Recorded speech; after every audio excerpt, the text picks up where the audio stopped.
Saludos mis hermanos, ¿qué tal? Aquí desde Cozumel, Quintana Roo, le mandamos un abrazo también a todos los amigos y hermanos que nos están viendo, al grupo Instrucción Teológica, que siempre se conectan y están pendientes de estas transmisiones, al programa Torre Fuerte es Jehová, que dirige allá nuestro hermano Gesser desde el Perú a su iglesia que lleva el mismo nombre. Y bueno, pues estamos listos para dar seguimiento. Estamos hablando de un tema que se llama Libro de Daniel, su crítica, historia y profecías. En este momento estamos hablando de la crítica del libro de Daniel y tenemos 12 programas sobre la crítica. En esta ocasión ya hemos hablado 3 de ellos con este programa, que es el capítulo 3.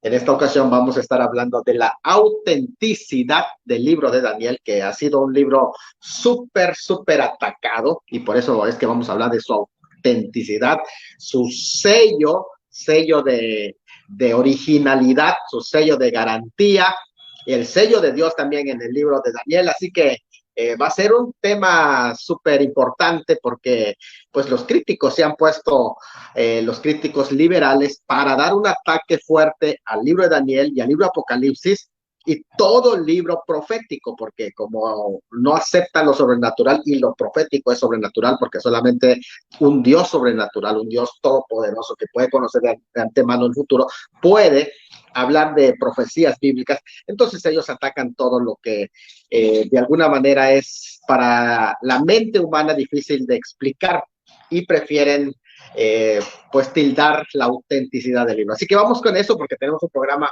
muy largo y si les parece hacemos una oración.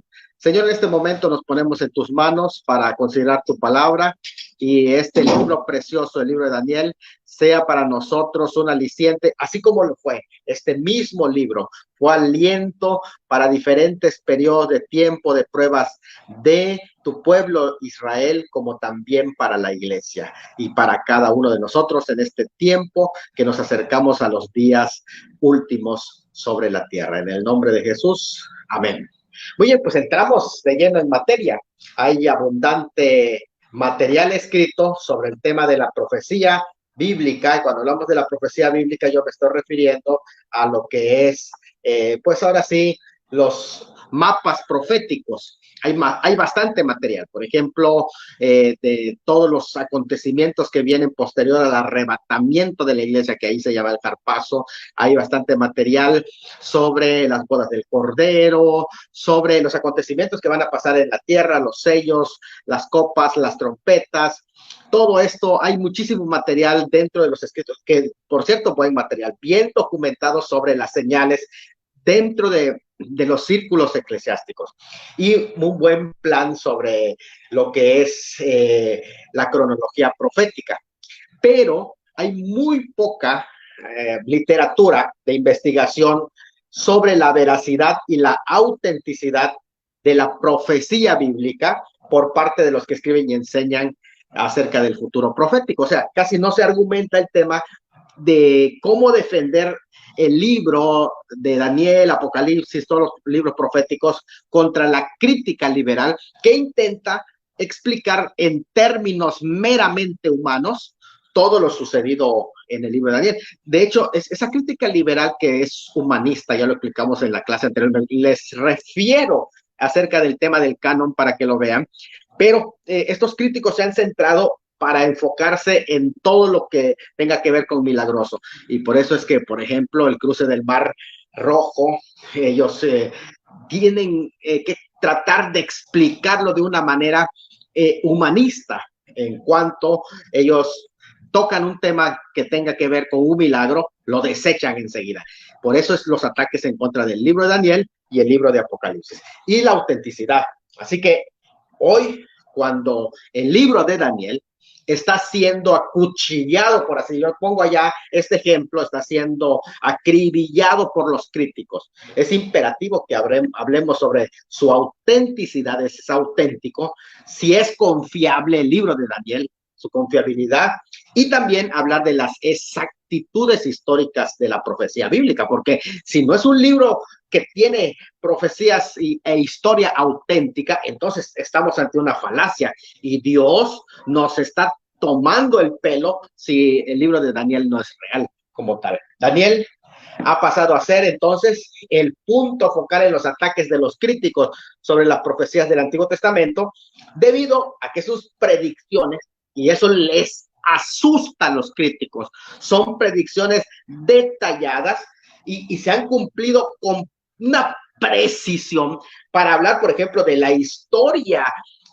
con anterioridad de los imperios mundiales. O sea, eso es impresionante, de una forma que están demostrando la inspiración del libro de Daniel, pero no solamente su inspiración, sino el poder de Dios y la soberanía de Dios de cómo va guiado. Creo que eso les asusta a los críticos, el saber que hay alguien que está llevando el control de sus vidas.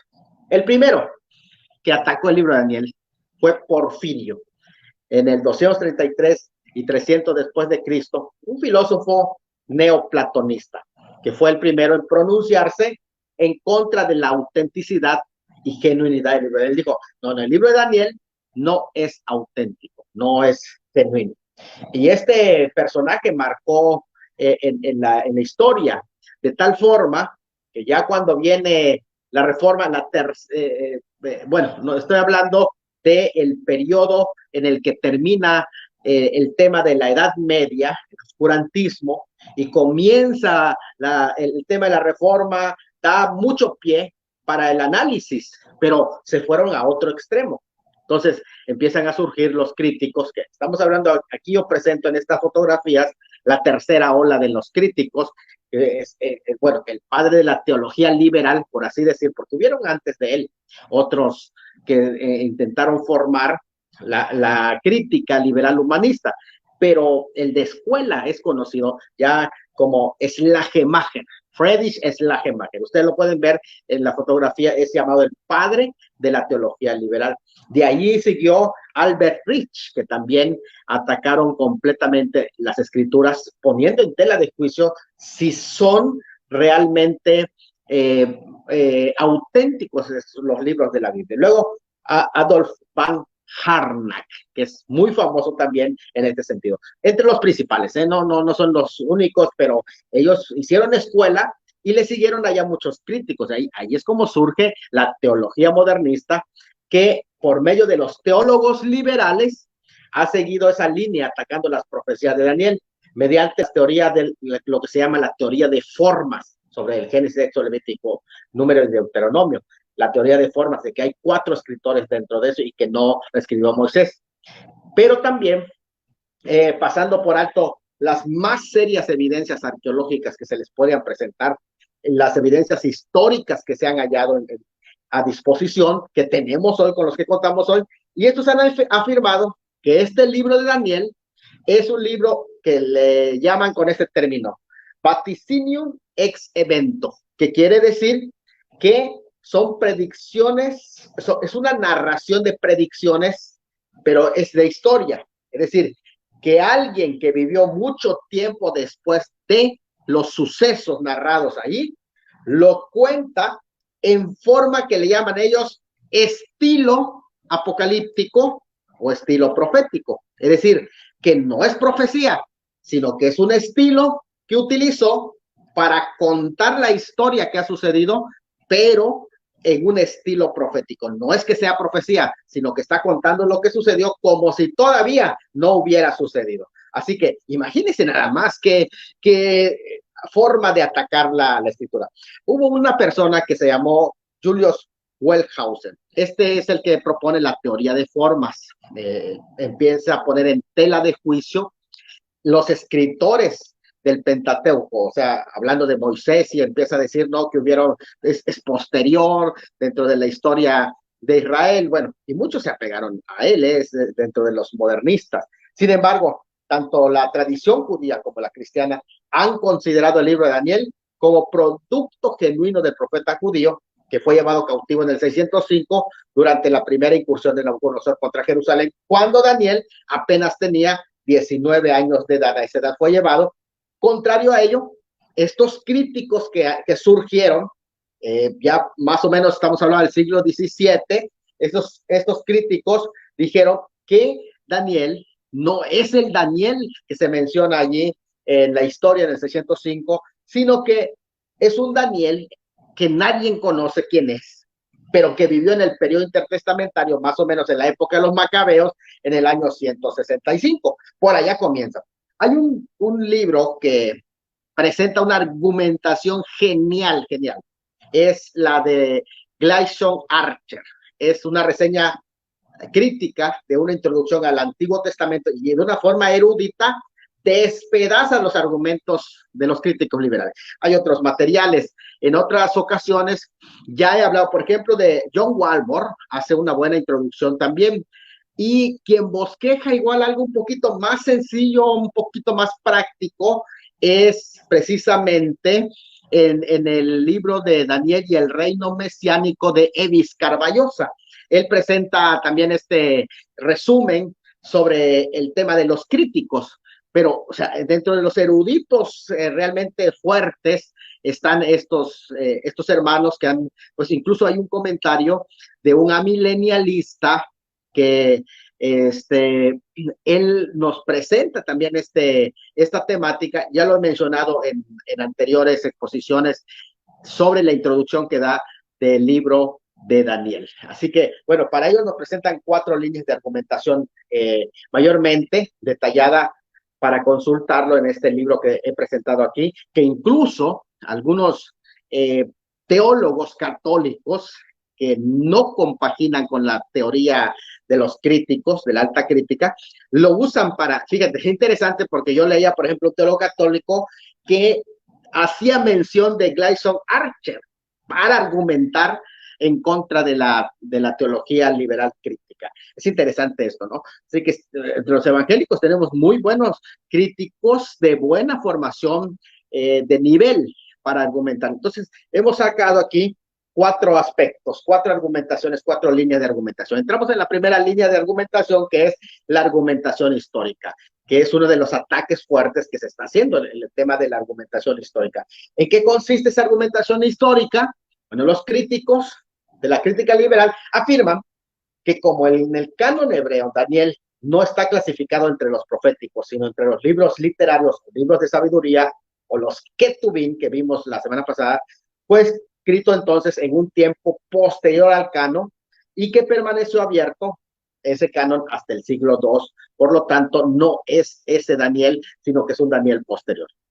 Se añade a ello que el escritor del libro de Daniel proporciona datos errados en los siguientes temas. Pone allá algunos de esos temas en los que me llama la atención de cómo estos tienen el descaro, el atrevimiento de hablar de Daniel, que es presentado realmente como un hombre íntegro, incluso en la teología judía, un hombre intachable por su, o sea, que realmente a Daniel se le presenta en la teología judía como el más íntegro. Pero resulta ahora que estos críticos vienen a cuestionar los escritos del mismo Daniel. Interesante eso, ¿no?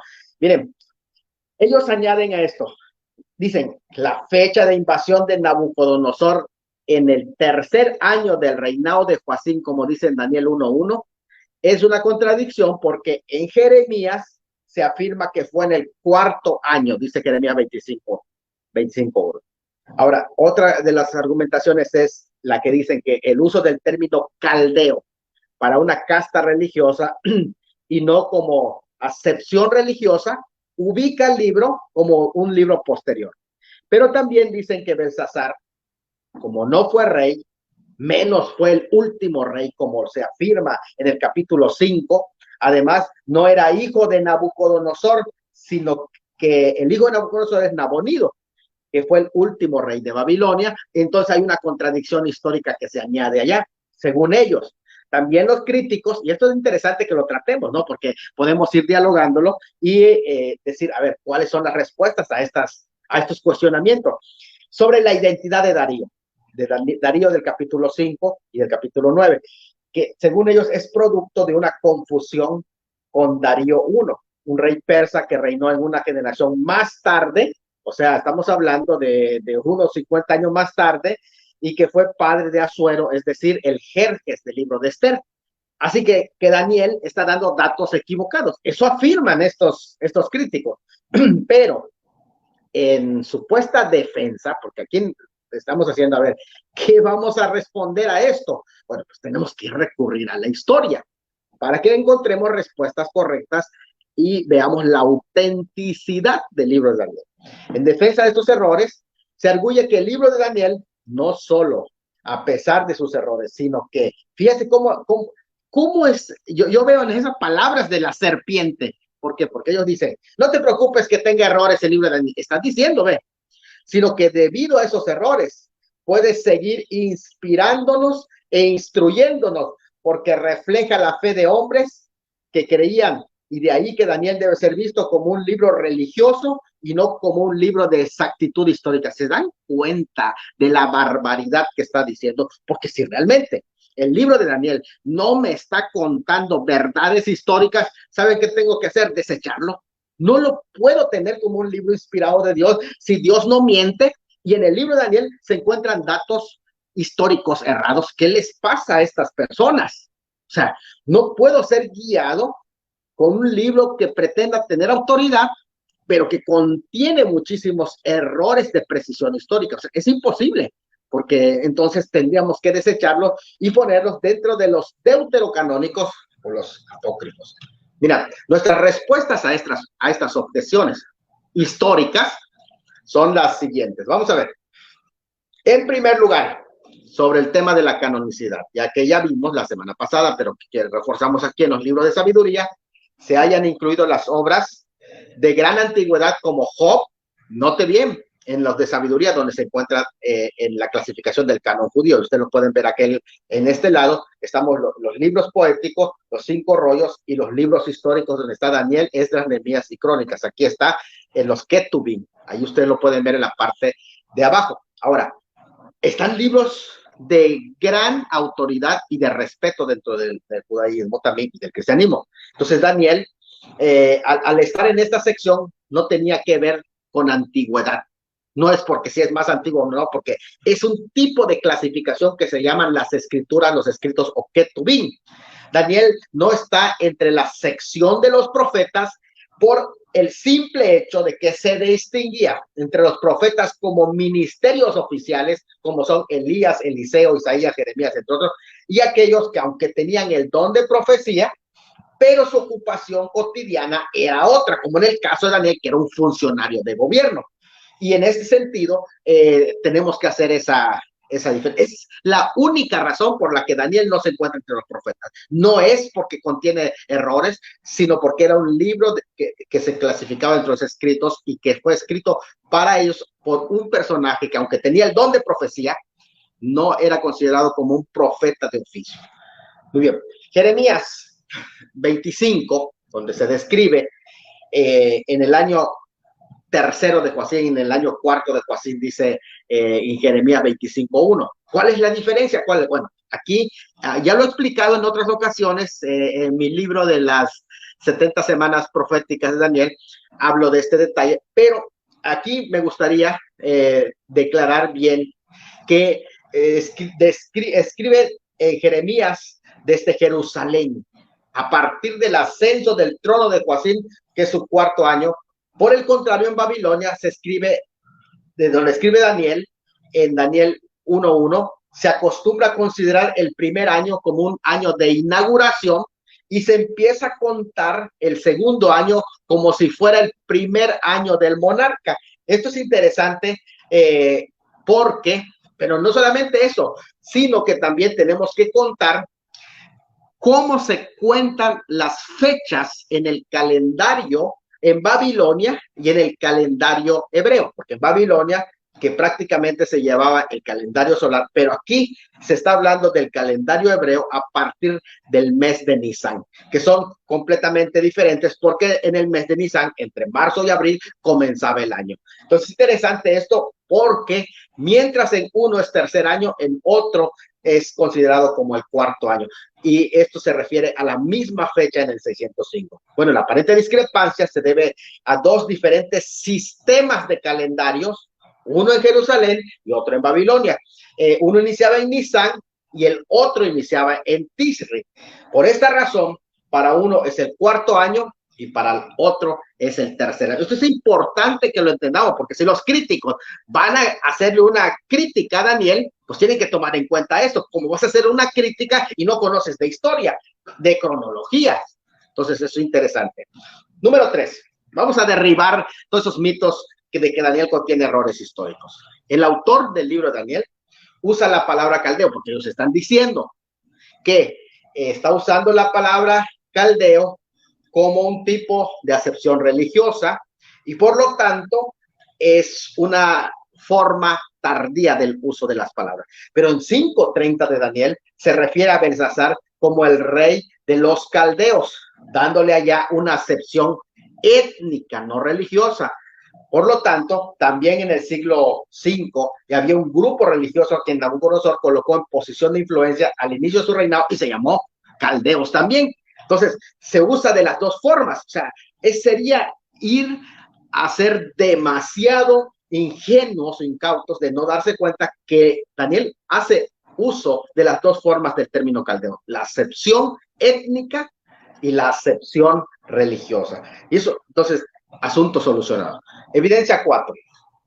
Las evidencias arqueológicas han demostrado que Nabonido, que es el último rey de Babilonia, vivió en Teima durante la mayor parte de su reinado, porque ellos están diciendo, es que ahí se dice que Belsasar fue el último rey, pero Belsasar ni fue rey, ni fue hijo de Nabucodonosor, ni fue el último rey de Babilonia. Entonces, ¿cómo, en qué quedamos? Vamos a ver.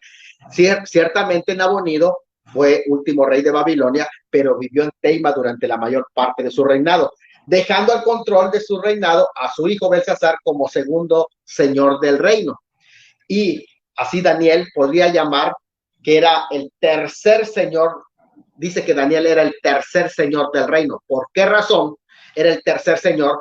Porque estaba Nabonido, estaba Belsasar y estaba Daniel. Ese es en el primero de los casos. Más adelante hay otra discusión sobre de Daniel de que iba a ser el segundo del rey. Interesante esto, pero aquí en este caso de ser el tercer, podemos darnos cuenta muy claramente que Nabonido era el rey.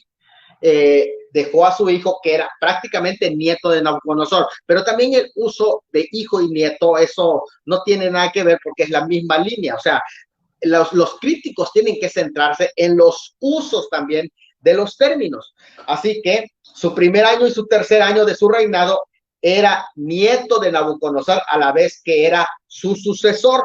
Se le llama hijo de Nabucodonosor en 5:2, 5:11, 5:18, ya que probablemente algunos dicen que se había casado con Nitocris, que era una hija de Nabucodonosor, que eran las alianzas que hacían, por lo cual se le aplica el uso semítico de hijo para decir que es su yerno, a la vez que es nieto y es su descendiente, su descendiente. Así que los críticos están refutados por donde sea que quieran atacar el hecho de que Daniel mencione que allí Belsasar era hijo de Nabucodonosor porque siendo su yerno y casándose con una de sus hijas y siendo hijo de su hijo, o sea, su nieto o su descendiente, de todas formas es hijo o descendiente de Nabucodonosor. Así que ese asunto queda cerrado.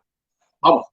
Bueno, sin embargo, la razón por la que pronto el nombre de Belsasar fue olvidado, por los historiadores babilónicos y griegos incluso, es porque se trataba de un rey subordinado, por eso es que casi no tenía mucha fama en ese sentido, y por eso es que no se han encontrado tanto acerca de él, y a ellos solo les interesaban, los historiadores, los reyes oficiales. Según las crónicas de Nabonido, Babilonia cayó en manos de los persas, sin lucha generalizada, y es acorde con Daniel 5:30, porque aunque menciona la muerte de Belsasar, el 16 de Tisri del 539, nunca afirma que fue en una batalla. Por lo tanto, aquí quedan completamente refutados los críticos del libro de Daniel. Bueno, pues vamos a ver, en este lado yo tengo un libro de la antigua Mesopotamia que es escrita por Leo Oppenheim. Es interesante porque él escribe el retrato de una civilización extinguida, hablando de Babilonia, y hace referencia a este hecho que está en Daniel 9:1, que se refiere a este Darío el Medo. Darío el Medo. Es interesante. Estamos hablando no Darío el persa, sino Darío el Medo, como alguien que fue constituido rey, no como el que vino a ser rey, sino que fue constituido como rey, porque es la forma pasiva del hebreo Homlak. Fue hecho rey, dice. O sea, fue constituido rey. Que era Darío el Medo. Desde luego, como cada gobernante es constituido por Dios, eso lo entendemos. Pero aquí se refiere a que fue puesto por rey de los medos sobre Babilonia por el mismo Ciro el Grande. Es decir, Ciro el Grande establece a este Darío el Medo, del que hablábamos también, y lo establece de tal forma que viene a ser un subordinado. Aquí entonces no se refiere a Ciro, como algunos piensan, que a una confusión y que Daniel está dando datos equivocados. No. Y los que están equivocados son los críticos. ¿Por qué razón? Porque aquí se refiere a que fue puesto por rey de los medos sobre Babilonia por Ciro el Grande, que es hijo de Cambises. Bien dice las crónicas de Nabonido que Gubaro, es interesante, allí se le llama a como Gubaro, instaló subgobernadores en Babilonia. Eso dice Leo Oppenheim. Gubaro instaló gobernadores en Babilonia, dentro de los cuales estaba Daniel, los gobernadores que él instaló. Gubaro es llamado Darío el Medo, es Gubaro, del que vamos a argumentar un poquito más, ¿no? Porque aquí hay una piedra que es precisamente una de las piedras que menciona esto. El nombre Gubaro, que aparece en textos cuneiformes, en esta piedra aparece precisamente Gubaro, que es Darío el Medo. Vuelvo a decir, Darío el Medo. Es interesante que lo entendamos, porque si perdemos de vista esto, vamos a caer en el juego de los críticos. Así que Darío el Medo, en 535 hasta 525, como el gobernador de Babilonia, Siria y Judea durante la prolongada ausencia de su superior administrativo, Ciro el Grande. En 628, no se está diciendo que un imperio independiente bajo Darío fuera seguido por las conquistas de Ciro de Persia, sino, como sugiere el nuevo 9:1, Darío el Medo fue constituido gobernador humano más poderoso, es decir, sí, por el gobernador más poderoso, que era Ciro el Grande. Él lo puso, y ahí en esa piedra aparece Gubaro, que es precisamente Darío el Medo. Tampoco debe confundirse a Ugbaru, quien conquistó a Babilonia, y Gubaro, quien designó a subgobernadores en Babilonia, dentro de los cuales estaba también Daniel. No es fácil identificar Darío, lo entiendo, a Darío el Medo, ni se tienen datos de sus padres, Asuero, pero tampoco se debe confundir con algún gobernante persa. sino que se trata del Medo, Darío el Medo.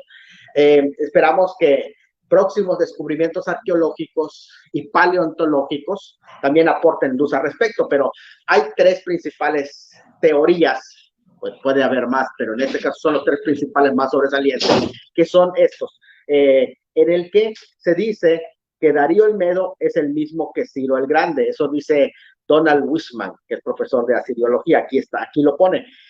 En la segunda teoría es que Darío el Medo es Cambises, hijo de Ciro el Grande, según el comentario de Charles Beaufort, y es la más aceptada hoy comúnmente. Pero que Darío el Medo es Gubaru, designado por el gobernador de Babilonia por Ciro el Grande, es lo que dice John Whitburn del Seminario Teológico Gracia. Esta última es la que más apoyo tiene entre los eruditos conservadores y también tiene un sustento fuerte histórico. Así que nos damos cuenta que aquí lo más probable es que se trate de Gubaru como Darío el Medo. No hay que confundirlo y por eso es que los críticos se confunden. ¿Por qué razón? Porque van confundiendo a los diferentes personajes y reyes. Muy bien, vamos a ver el sexto.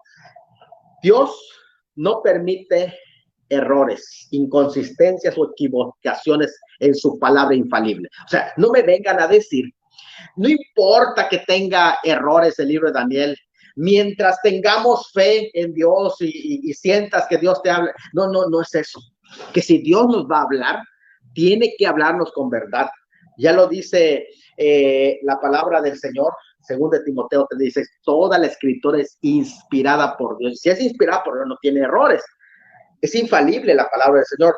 Y de hecho el mismo Señor Jesucristo exhorta a sus discípulos y le dice, tardos de corazón en creer lo que los profetas, note bien, lo que los profetas al que pertenece el libro de Daniel han dicho. Entonces dijo, oh insensatos, tardos de corazón, para creer todo lo que los profetas han dicho.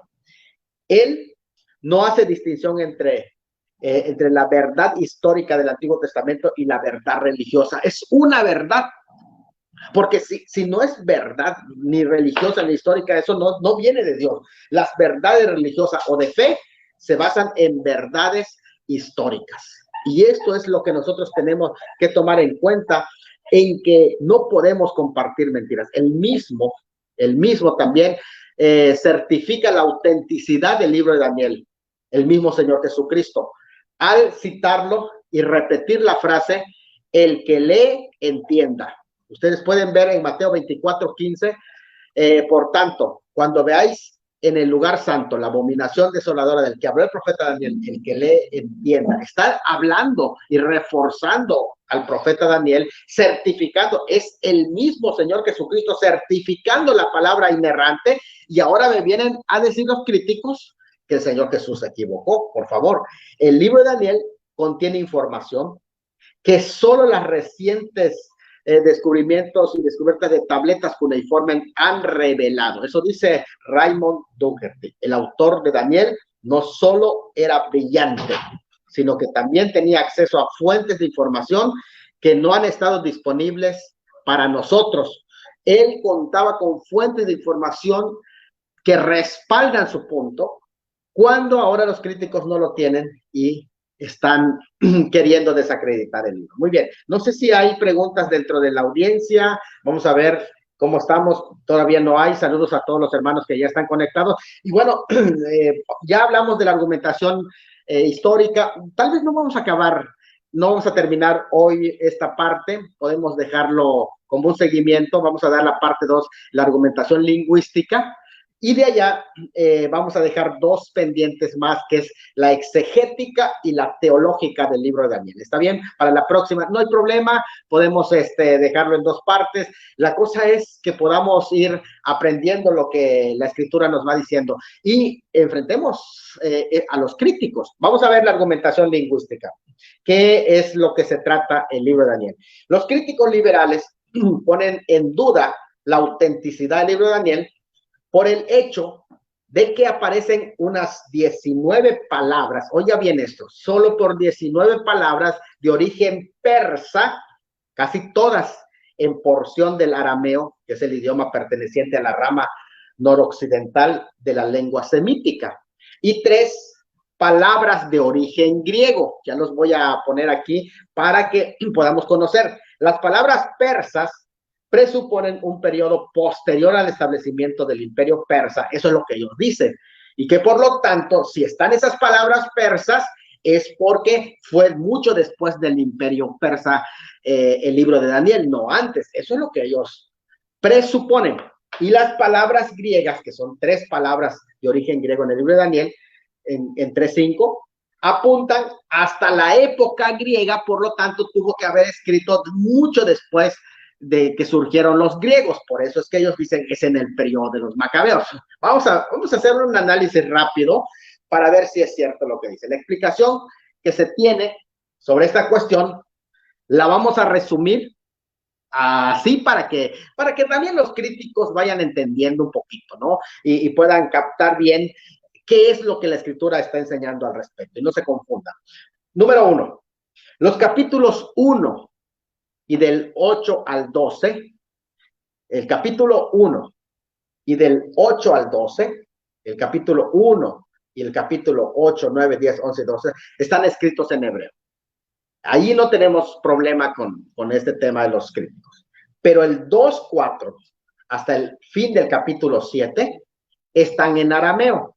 La porción escrita en arameo porque se relaciona con el plan de Dios para los gentiles. Eso hay que comprenderlo bien. ¿Por qué está escrito en arameo? Es muy sencillo.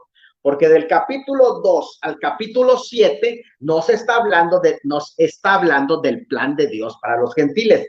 Y se los está poniendo en su lengua, en arameo. En tanto, la porción hebrea se dirige específicamente a los judíos, que son los capítulos 8, 9, 10, 11 y 12, se enfocan a los judíos. Así que la mayor porción está para los gentiles. El arameo tiene un vocabulario distinto al hebreo y sus propias particularidades gramaticales, que no vamos a detallarlas, pero sí vamos a ver algunas de ellas. Pero en especial, el arameo es usado por Daniel, que es arameo que se le conoce como imperial. ¿Por qué? Porque es un vocabulario un poquito más formal, por eso se llama imperial, es decir, una forma especial de lengua franca se le dice, usada en todo el Oriente Medio, en transacciones comerciales y en cuestiones diplomáticas. No es tanto como lo común, sino que es un árabe un poquito más enfocado a lo político. Dicho esto, vamos al número 2. El completo repertorio de arameo bíblico que aparece en Daniel ha sido enumerado y analizado y comparado con el fondo histórico de inscripciones con papiros con arameo antiguo e imperial y con los idiomas afines semítico, occidental y acadio, que son Babilonia y Asiria, resultando en 9 décimas del vocabulario, que es atestiguado en textos del 5 antes de Cristo o anterior a esta fecha. Dice que a Kitchen. ¿Qué quiere decir Kitchen cuando afirma esto? Está diciendo que el contenido del idioma arameo que está en el libro de Daniel, en ese arameo antiguo e imperial, data del siglo 5 antes de Cristo. Estamos hablando de que este erudito en arameo está diciendo y atestiguando que el idioma arameo que contiene el libro de Daniel es antes del siglo V, antes de Cristo. Entonces estamos hablando de que son puras presuposiciones de los críticos y prejuicios. El libro de Daniel, dice aquí, fue escrito luego de que los medo-persas se apoderaron de Babilonia y el profeta Daniel escribió el libro luego de haber servido varios años bajo el gobierno de los medos persas. No debe verse como algo extraño que él escribiera incorporando palabras arameas, porque recuerden que prácticamente está conviviendo con estos personajes, máxime cuando son palabras que tienen que ver con cuestiones administrativas y con cuestiones gubernamentales. Así que los descubrimientos han señalado que la mitad de las palabras persas usadas por el autor, por Daniel, aparecen en escritos arameos que pertenecen al siglo VI antes de Cristo, por lo tanto, al mismo periodo del libro de Daniel. O sea, estamos hablando de que no se está inventando. Eso es lo que están diciendo los lingüistas. Por lo tanto, tiene que desecharse todo prejuicio de los liberales. Ahora, las tres palabras, mira, por tres palabras griegas están haciendo un show estos críticos, que está en Daniel 3:5, que dice, al oír el son de bocina, la flauta, el tamboril, del arpa, del salterio, de la zampoña y todo instrumento de música, os postré. Allí hay tres palabras que aparecen, tres palabras griegas que aparecen en esa porción, en el 3:5, que es gaitros, pesanterín, sumefollá, que es arpa, salterio y zampoña. Por esas tres palabras, arpa, salterio y zampoña, que son palabras de instrumentos de música, ya se está diciendo que como tiene tres palabras griegas, que por cierto son de música, ya pertenece todo al tiempo de los griegos. ¿Qué ridiculez es esa? ¿Por qué? Porque son nombres de instrumentos de música. O sea, ¿qué tiene que ver eso? Son nombres de instrumentos. Ahora, es algo extraño que instrumentos musicales que tienen origen griego fuesen a parar en las cortes imperiales de Babilonia y de Persia, cuando eran las potencias que dominaban todo ese imperio. Era extraño, no, porque los conquistadores llegan y traen también parte de las culturas. O sea, y ahora, lo que sí es un poco extraño es que solo se mencionen tres palabras griegas. Eso sí es extraño.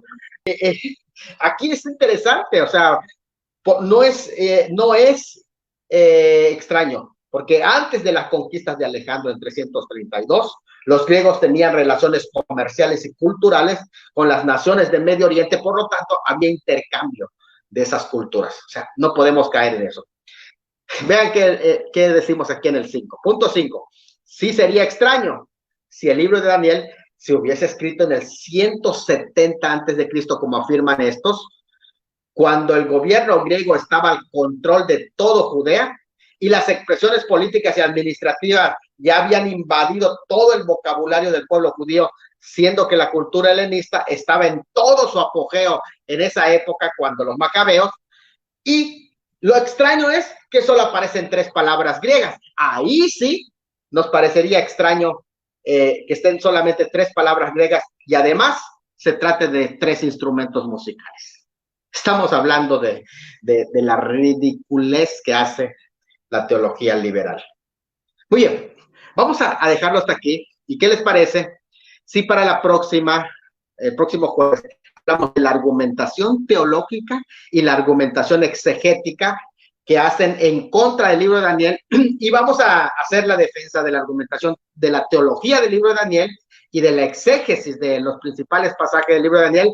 Así que, pues, vamos a esperarles para que estén pendientes. Hoy hablamos de dos. Hablamos de la argumentación histórica y la lingüística y cómo esas dos argumentaciones derriban a tierra, pero lo hacen añicos a la teología liberal, a los teólogos humanistas que vienen a querer sembrar dudas en el libro de Daniel.